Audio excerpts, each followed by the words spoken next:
Hello and welcome to the casting chair, where we are going to be for the next few videos because HQ is currently empty and has a wall missing because we are extending it, so that'll be exciting when it's done. But in the meantime, I'm going to be doing my filming on the casting chair and it's not too sticky, thank God. And today we're going to be talking about the one set training method, which is flavour of the month just now, and it's been popularised over the years by guys like Dorian Yates and Mike Mentzer. And Jeff Nippard has recently done an experiment doing this, and he's now once again changed the science, and he's now saying that one hard set on each exercise is all you need to do to build new muscle as an experienced trainer. Yes, I can definitely smell shite. And because I'm a fat retard, I don't know if my Solomon Nelson Jeff Nippard video will be going out, because this idiot here filmed it, edited it, and then before he exported it, deleted the files off his camera for the second time in 6 months. Uh-oh, retard alert! That shows how stupid I am, and you probably shouldn't even be listening to me in the first place. And the laptop's sitting over there trying to recover and repair the files. So the video might come out, I might just end up re-recording it, but I probably won't, because at this point it's just going to be old fucking news, and if I do it, I'll probably just be absolutely raging and half-arse it while doing it. So the one set training method is exactly what it says on the tin. You are going to take your exercises and do one hard set on them, and that is it. Sometimes people will maybe put like back off sets after that one single top set. Some people just kind of keep it for like their main exercises, and they'll maybe just do a little bit more kind of volume stuff on the lesser exercises towards the end of the session. But for all intents and purposes, you're training all, if not just your main exercises, in one hard set, and you're doing it to failure. And I'm going to run through the pros and cons of training this way for both your physique development and your strength, so make sure you watch, and also make sure that you like the video if you do end up liking it, and subscribe even if you don't like it, because I will make some videos that you will at least enjoy, and it costs you nothing, it helps me out, and I will thank you in advance. Now, in my opinion, the pros of just doing one working set, and the main one is just like pretty fun. Just knowing you're going in the gym and you've just got one really hard set to do on each exercise, and you don't have to worry about doing anything on the way up, and you've literally just got one big max effort to do. You're probably going to be lifting the most weight for the most reps that you possibly can, because you'll be doing it pretty fresh,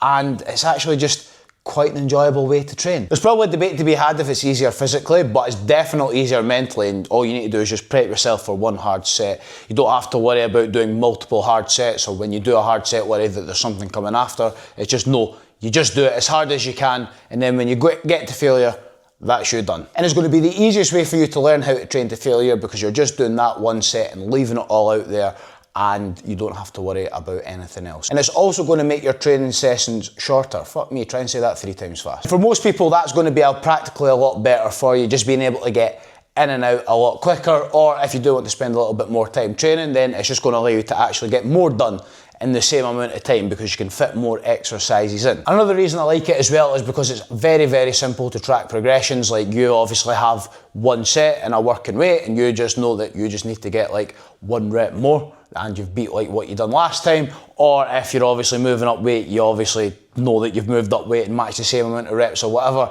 and in that way it's very, very simplistic, and I do like that. And it's also forcing you to push yourself and train at the highest intensities, which is what most people lack and why most people just do not make progress. So in that regard, I'm all for it. Now for the cons of just doing one set on an exercise, and the main one, which I've always felt has been the biggest problem with this training method, is you just simply don't do enough volume at any exercise to just get good at it. Like, quite obviously, to get technically proficient at an exercise and get strong at an exercise, you are going to have to do it like a decent amount, and obviously just doing one set is not going to allow you to just get technically good, build up a good amount of volume at it. And from a muscle building point of view, obviously if you were to do like just say the same amount of total sets across a wider variety of exercises, then again you're just like chopping and changing too much, and you're probably limiting how well you're actually performing on each exercise, and you're just not actually hitting the same muscle like consistently enough. Is probably the simplest way I can put it. You are also going to likely have a lower total training volume in general, and I don't care what anybody says, and I'm not like a high volume guy by any means, but volume is definitely an important factor in accruing strength and building new muscle. When you're just doing one set to failure, then obviously you're going to be doing less total sets, and also as well, because you're obviously going full whack on each exercise, there is only a limit on how much you can do that. You get like maybe 3-4 exercises in when you've absolutely went balls to the wall across 4 sets. Like, that is going to be extremely taxing on you. And even if you don't feel too fatigued in the moment, you will definitely get hit with more retroactive fatigue, which is fatigue that hits you like in the days following the workout, and then over time it obviously builds up. And you just need to know yourself, like when you do like a 1 rep max session, you don't come away from it like feeling like massively tired, even though you've done like big heavy singles, but I guarantee you're feeling it in the next few days after. Now let's say if you're doing a kind of, I suppose, hybrid or reverse pyramid style, where you basically do like one heavy top set and then do back off work after, rather than kind of doing it on the way up, then what that means is that you're going to have a lot harder like volume work to do after that big top set, and it's probably going to result in being poorer quality. And that's why, as a general rule of thumb, I like to do like volume work on the way up to my heaviest set, and that way I'm always ensuring quality volume gets hit, and maybe it will take a little bit off me at the top set, but probably not that much. And then when you do go full whack on that top set, at least you don't have to worry about doing the drop sets after the fact. And obviously that's just a slightly different variation, because technically it's not one set, but it's essentially the same principle. And finally, on the subject of strength, I know this maybe sounds a little bit like opposite day. I think doing that 1 set to failure just isn't conducive to building like proper strength, because obviously when you are trying to like build your strength, and especially when you're getting more advanced and trying to beat 1 rep maxes you've previously set, you should be like trying to peak, so it's like your strength builds up over time, you never get too fatigued, and you're able to just keep things progressive, and obviously building up some like good training volume. And just doing 1 set to failure pretty much just doesn't do any of that. Like, yeah, it's a very easy way to train, because you can just go in and just be like, right, 1 set, I just need to beat what I did last time, either go a few kilos heavier or just get a few reps more. Like, yeah, in theory it sounds good if that's how you want to train your strength, but if you do want to like properly build up and maximise what you can do as an absolute max, then you kind of need a little bit more strategy and not just like going in absolutely mental every single time. Now, how could the 1 set method best be applied in practice, or could it even be applied best in practice? Should it just be something that sounds good on paper, but it just isn't actually that good? Now, what I recommend is pretty much the same as I would say for almost any method of training, is it's not something that you do year round, but it's something that you would do for a phase or a block of training. I don't care what anybody says, if you were to train just doing 1 set on every exercise for a full year, that is not the best way to train.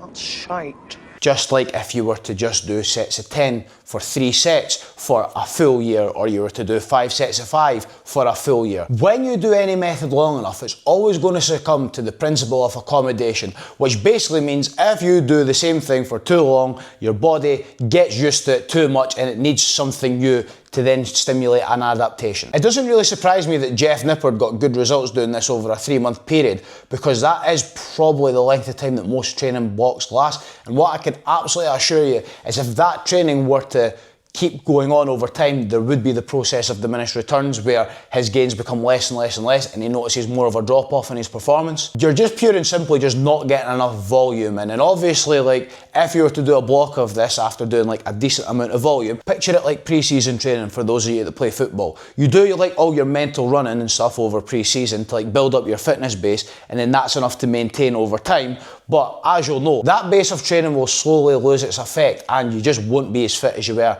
at the start of the season. And it's a bit like this, like when you start a block of just doing like really low volume, 1 hard set to failure, it's going to be underpinned by the volume work you've done before. And the further you get away from that, the more you're going to struggle, because you're not accruing enough training volume, you're not getting proficient at any exercise, and you're just not going to be able to go up and down the gears as much, i.e. not training at enough different rep ranges, and you're not going to be able to cycle like heavy weeks and light weeks, because essentially every week's just going to be a heavy week. But something that I've changed my mind on in the last year is that when I would always program that sort of 1 heavy top set to failure, and I would normally follow it with a back off set, I would always advocate for that to last between 6 and 8 weeks, and anything else would probably just be a little bit too much, because you can't sustain it if you're just going full pelt and obviously just losing volume and everything else that I mentioned. But what I have found is that you can actually push that out to the 10, maybe even 12-week mark, just depending on what sort of interruptions that you have in your training. Listen, it's a very useful tool to use, and I would definitely advocate for you to use it, to just go all out, balls to the wall,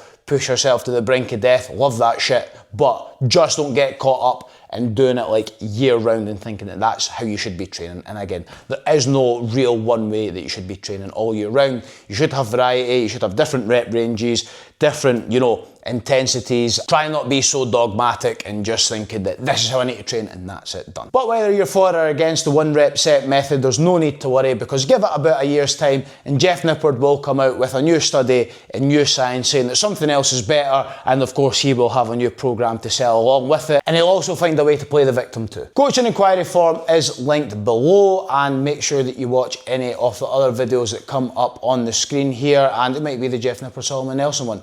Who knows? Might be out by the time this goes out, it might not be, it might never be released. And I'll leave it there and I'll catch you soon.